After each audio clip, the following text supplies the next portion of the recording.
দিনটা ছিল অঘ্রাণ মাসের শেষ দিন। আর অঘ্রাণ মাসের শেষ দিন মানেই তো পিঠে পুলি এসব কিন্তু স্টার্ট হয়ে যায়, মানে অঘ্রাণ মাসের সংক্রান্তির দিনে সেদিন কিন্তু আমাদের এই পিঠেটা হয়ে থাকে। আর সেই দিন থেকে আমরা এই পিঠেটা খেতে পাবো এক মাস ধরে, মানে পৌষ মাসের সংক্রান্তির দিন পর্যন্ত। তারপরে কিন্তু পৌষ সংক্রান্তি চলে আসে, তখন কিন্তু পুলি পিঠে হয়ে থাকে। আর এই দেখো, এই পিঠেটা তোমরা অনেকেই বাড়িতে করে থাকো, কিন্তু আমি কিভাবে বানাচ্ছি সেটা একটু দেখে নাও। আর পিঠের সাথে দুধ দিয়ে খেতে কিন্তু দারুণ লাগে। এই পিঠেটা বানানোর জন্য নতুন চাল নেওয়া হয়েছিল। চালটা কিন্তু আমি প্রায় 2 ঘন্টার মতন ভিজিয়ে রেখেছিলাম। তারপরে কিন্তু মিক্সার গ্রাইন্ডারে পেস্ট করে নিয়েছিলাম। আর মিক্সার গ্রাইন্ডারে পেস্ট করলে এটাতে একটু জল জল টাইপের পেস্ট হয়, কিন্তু কি বলতো, আমরা যদি ঢেঁকিতে চাল গুঁড়ি করি তাহলে কিন্তু এতটা জল জল টাইপের হয় না। আর এটার মধ্যে আরও জল দিয়ে গুলে নিতে হবে, তার জন্যই কিন্তু মা গরম জল করে নিচ্ছে। গরম জলটাই কিন্তু ইউজ করতে হবে এর মধ্যে। ঠান্ডা জল করলে কিন্তু এই পিঠেটা কিছুতেই উঠবে না। ফ্রাই প্যানে দাও বা তাওয়াতেই দাও। আগেকার দিনে মানুষও তাওয়াতে করে থাকতো, কিন্তু এখন সব ননস্টিকের ফ্রাই প্যান বেরিয়ে ফ্রাই প্যানেই সবাই করে থাকে। আর এদিকে দেখো, মা কিন্তু ওটা ভালো করে গুলে নেওয়ার পরে দেখো, এটা কিন্তু দিয়ে দিয়েছে একটু খেজুর গুড়।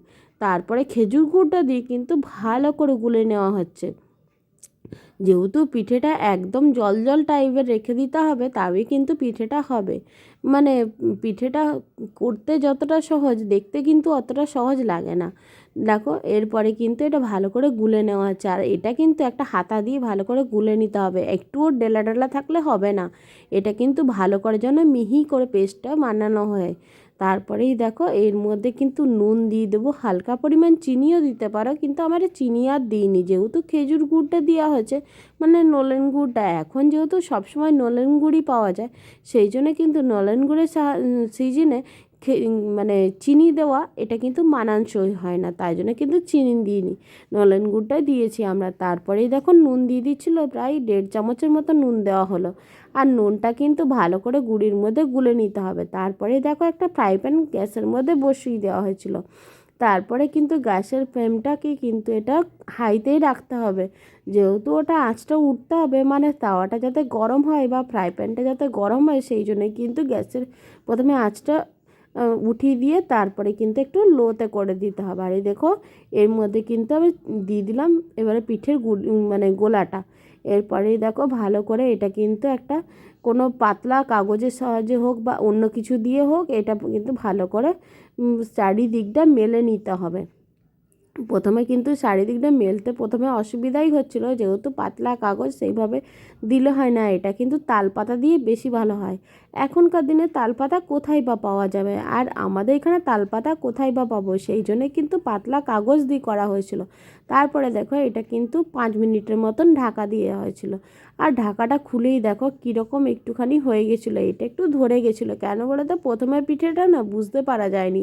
আর অদ্রিত খুব দুষ্টুমি করছিল, সেই জন্য কিন্তু ওকে নিয়ে পড়ে গেছিলাম। আর সেই জন্যই কিন্তু প্রথমের পিঠেটা একটুখানি ওরকম হয়ে গেছিলো। তারপরে পিঠেগুলো দেখো কত সুন্দর হবে।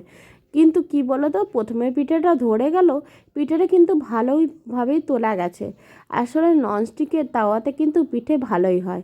তারপরে দেখো, এটাও কিন্তু চারিপাশ দিয়ে ভালো করে মানে স্প্রেড করে নেওয়া হচ্ছে। তারপরেই কিন্তু এটা কিছুক্ষণ আবার ঢাকা দিয়ে রেখে তারপরেই কিন্তু এটা পিঠেটা খুবই সুন্দর খেতে লেগেছিলো। আর প্রথমের পিঠেটা জানো তো অনেকেই খেতে নেই, বাড়িতে যাদের ছোট বাচ্চা আছে তাদেরকে কিন্তু এই প্রথমের পিঠেটা তোমরা কেউ দিও না। আমরা তো দিয়ে থাকি না, তাই জন্য তোমাদেরকেও আমরা বলে দিলাম।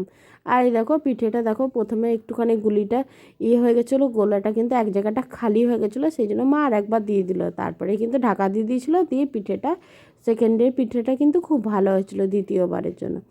তাহলে আজকের এই পিঠের রেসিপিটা তোমাদের কেমন লাগলো তোমরা কিন্তু জানিও।